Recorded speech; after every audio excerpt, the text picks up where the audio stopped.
Jamie Woodhouse recently had Peter Singer on his podcast Sentient Conversations, and near the end of their conversation, they spoke about bringing beings into existence and the ethics of that in the context of free-range egg farming, but they did mention kids as well. I wanted to throw in my thoughts on this part of the conversation because I think there's a perspective that neither of them really addressed, and I think it would be worth including, so let's watch the clip. Let's take an example where you have free-range laying hens, right?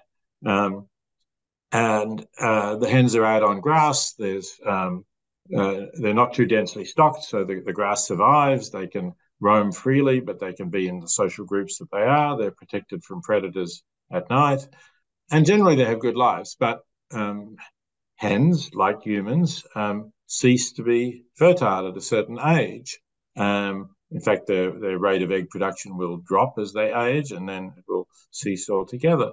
And commercial producers are not, well, let's say very few commercial producers are going to feed hens who are not laying eggs, and allow them to have an old age and then perhaps bring them a good death when they're no longer capable of moving around or feeding themselves or suffering. So I quickly want to note on a term that Peter used here, good death, and how it can mean two things, I think. Is there's maybe two ways he's using it, and I want to parcel out those two meanings because some people might miss it. In the context of an egg-laying farm, so this could be either that the chickens grow very old and they become sick, and they have two alternatives, either to, continue existing and suffering and then naturally dying at some point, or to be euthanized and so spare them of the suffering between that point and when they would naturally die. The other case, which I think is the one that he's actually talking about, is not when the chickens have become old and infirmed,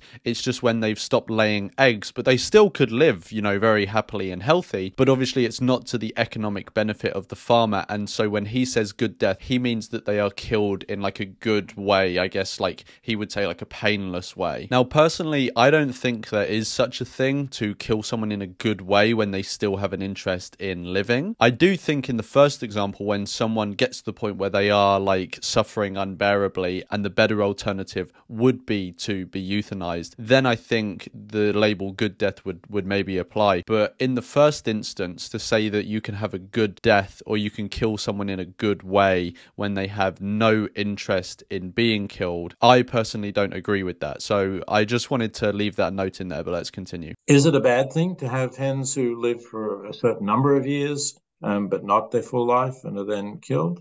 I find that a difficult philosophical question, and it gets into these quite complex issues about whether it's, if you have a life that is clearly on balance a positive one, but a condition of that existence at all is that you get killed at some point, because otherwise the egg producers would not have those hens. Is that wrong or right? So basically, Peter Singer basically posits here how it may actually be good to create someone with the condition that they will be killed at some point, as in intentionally killed by you, not just die naturally. And that could be good because at least the individual has been created in the first place. And this to me sounds crazy, because essentially what this could justify is doing the exact same thing that we do to chickens in free-range farms, but to humans. So breeding humans into existence, giving them a life where they can be happy, form community, stuff like that, and then one day come along when they aren't economically productive anymore and just kill them and justify it by saying, well, this is what I decided to happen when I created you. Not that the person got to be involved themselves in this sort of contract that's been drawn up, but that I decided I'm going to create you, and then it's okay for me to kill you when you still want to continue to exist because I created you and benefited you by creating you. So then it means that I'm okay to kill you, which I don't think is fair at all, because personally I don't see it as a benefit. You are just creating someone out of nothing where they simply didn't want to come into existence in the first place, and now you're putting them in a position where they have to live a good life to, make it bearable, and that consists of constantly running around trying to chase your different interests and avoid suffering, when simply you could just not have been created in the first place and you wouldn't have been harmed by that because you didn't exist.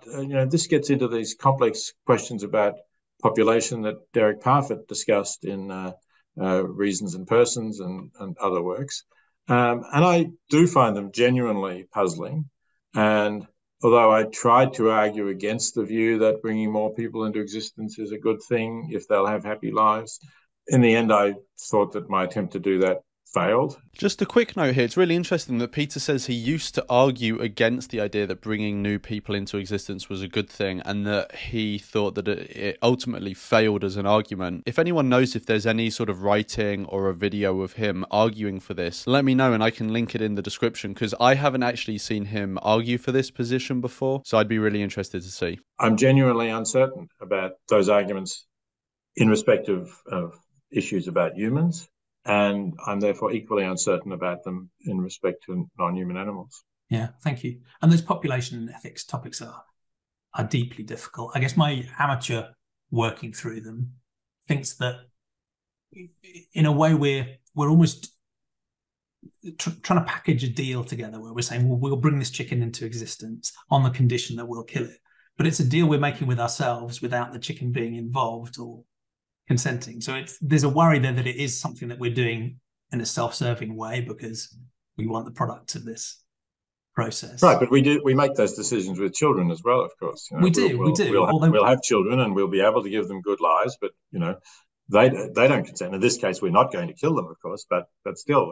And I think that's the obvious differentiation, right? Because I think when you have a child, of course, they will suffer and die, but if you were to then choose to kill them based on a deal you'd done with yourself before they were born as a condition of bringing them into existence, we'd think about that very differently. So I think Jamie makes a really good observation here, which is one I just made earlier in the video. When you create someone else and put conditions on their existence, you're forming a pact with parties who don't exist to be able to sign off on it. And personally, that to me seems really twisted. And Jamie, I think, is kind of implying in what he's saying, but I think he's trying to be polite. I think he's implying that it's really twisted as well, talking about the condition of creating a chicken and saying that you're a good person for doing this, and then saying, oh, because I'm a good person for doing this, I can then put a condition on this life and say that actually, no, I get to decide when this life ends. And I agree with Jamie. I really don't agree with it. But then Peter makes an equally valid point that if Jamie is to take the line of thinking that he does take, which I agree with Jamie on, Peter then says, well, to remain consistent, you would also have to apply that to humans. We create people all the time and put conditions on their existence, but also just through creating them, we're forming a pact with ourselves and obviously, with the person that we created the individual with. And that human that we created, like the chicken, has no say in whether they wanted to come into existence. Because remember, when we create someone, even if we don't put conditions on their existence, like I get to kill you at a certain point, which if we said that we were able to do that with chickens, it would mean that we would then think it's okay to do that with humans if we wanted to remain consistent. But even if we don't put conditions like that on creating someone, when we create someone, whether they're a chicken or a human, there's inherently in their life the goods and the bads, suffering, pleasure, etc., however you want to break it down. And that is a pact we are creating as well. Even if we remove any conditions, we are saying, when I create this individual, they are going to suffer some amount. There will be guaranteed level of suffering and there will be a guarantee of death. And I've no idea how much, happiness they're going to experience in that life. And by creating them, you implicitly sign off on saying that is an okay balance of the good things and the bad things, and I'm fine with signing off on that,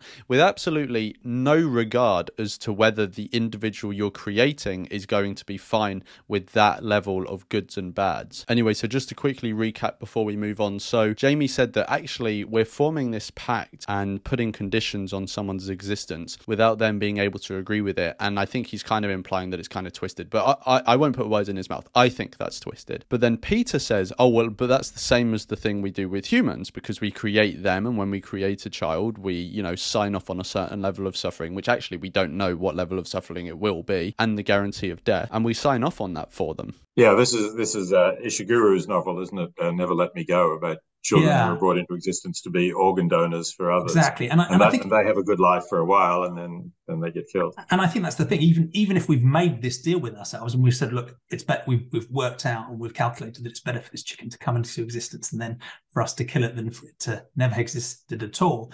As soon as we have created it, I think we then have a moral obligation to that being as a moral patient, which means that to kill it against its own interests is interested in continuing to live, is just a wrong thing, regardless of whatever deal we've done with ourselves in advance to justify it. So Jamie here makes a point about how when we create someone, we are then tied to helping them further their interests and not getting in the way of their interests and not thwarting their interests. And I agree with him here. I think if you create someone and you impose interests on them that now they need to pursue, it seems to me reasonable that you're duty bound to help them achieve those interests, or at the very least not get in the way. But I think you also should help them achieve those interests. And Jamie gives the example here of that if you create someone like a chicken, that you should not be deciding with yourself that you can then kill that chicken and thwart their interest to continue existing. But the thing is, I'm not sure why we are limiting it to thwarting their interest to continue existing when we're just thinking about killing the chicken. Because when you create a sentient being, whether they're a chicken or not, you're inherently putting them in a set of conditions where their interests will be thwarted. All of us, once we exist, go through things that are against our interests, that we wouldn't want to go through. We suffer things that are against our interests, and we eventually die, whether it's being killed by an agent or dying of a natural death. Both of those things thwart our interest in wanting to continue to exist. And so by signing someone else up to existence, you are putting them in a set of conditions where their interests will be thwarted. Jamie was arguing against doing that when it came to the specific example of creating a chicken, knowing that you will be killing them later in their life. But why focus on that specific example? When you create anyone, they will die at some point. And when it comes to the ending of their life, given the fact that you are making the decision as to whether to create them or not, does the fact that later in life they will either die naturally or be killed by someone, is that relevant to your decision to creating them, knowing that at some point they will die? And again, to zoom out, not just the interest of continuing to exist, but there are many interests that once we exist will be thwarted. And so I think actually the case that Jamie is making here for not creating a pact with yourself to create someone actually has wider implications. Then of course we won't have any more chickens, right? I mean, we'll have the one generation and we'll let them live out their full lives, and then the egg producers will say we can't make a living this way. Absolutely, so and I'm totally comfortable with that. And part of the reason I'm comfortable with it is because there's another thing that I think there's a mindset, particularly around the animal agriculture space, which I think is really deeply seated in most humans because of the way we've been brought up, which is that somehow we have to be able to continue doing this. So yes, let's have a conversation about doing it in slightly less bad ways, or more sustainable ways, or more less torturous ways. But there's a deep-seated assumption we have to continue doing this. So very quickly here, Jamie recognizes that in our culture we have this very deep-seated belief with animal agriculture that we just must continue doing this, which is why I think we then lead to things like trying to do welfare reforms instead of aiming for just abolishing the industries. And I agree with him here. I think this is a flaw in our thinking. I think that we don't need to assume that we must continue doing this. But I also think this applies to procreation with humans. There's this idea out there that we have to continue doing this. And so this leads us to doing things like, oh, well, can we make their lives better, blah, blah, blah, all of this sort of stuff. Whereas actually, I think the safest thing and the most ethical thing is simply just not to create them in the first place so that no one is put in a position where they will suffer. Sorry, I didn't understand what the alternative is here. Yeah, so the alternative would be not to consume eggs at all. Right, but that is a decision that the chickens don't exist. There are fewer chickens living good lives now. And I'm completely comfortable with that, because the chicken that doesn't exist isn't a sentient being, so isn't a moral patient, so cannot be harmed. So yeah, again, we're not going to solve population ethics here. So at the end here, when Peter says that, oh, well, there would be no chickens left, Jamie says, well, I actually think that's fine, because if they're not created, they wouldn't be sentient and they wouldn't be moral patients that can be harmed in some way. And he thinks that's absolutely fine. But if you haven't created someone and you haven't put them in the position of being a moral patient and being able to be harmed, that's the best position for them, because obviously they don't exist, but talking in the abstract, them to be in. I actually think it's pretty reckless to create sentient beings, whether they're chickens or not, and put them in a position where they can be harmed. And actually earlier in the clip, Jamie says that we're forming a pact with ourselves and making a decision on behalf of someone else, and he frames that in a negative way. And I actually think it's relevant here because we're creating someone and making them a moral patient, making them a sentient being who can be harmed, and we did that through a pact with ourselves. We basically put ourselves in the position of the supreme leader who can't be questioned and who gets to make the decision on someone else's behalf without being able to consult them in any way at all. They can sign that other person up for any deal they want, and I can create them whatever the set of conditions are. And that goes for when we create chickens and when we create humans and when we create any other sentient being. Anyway, those are all the thoughts I had on this section of the conversation between Peter and Jamie. Let me know what you thought of what they said in the comments below, and I will see you in the next one.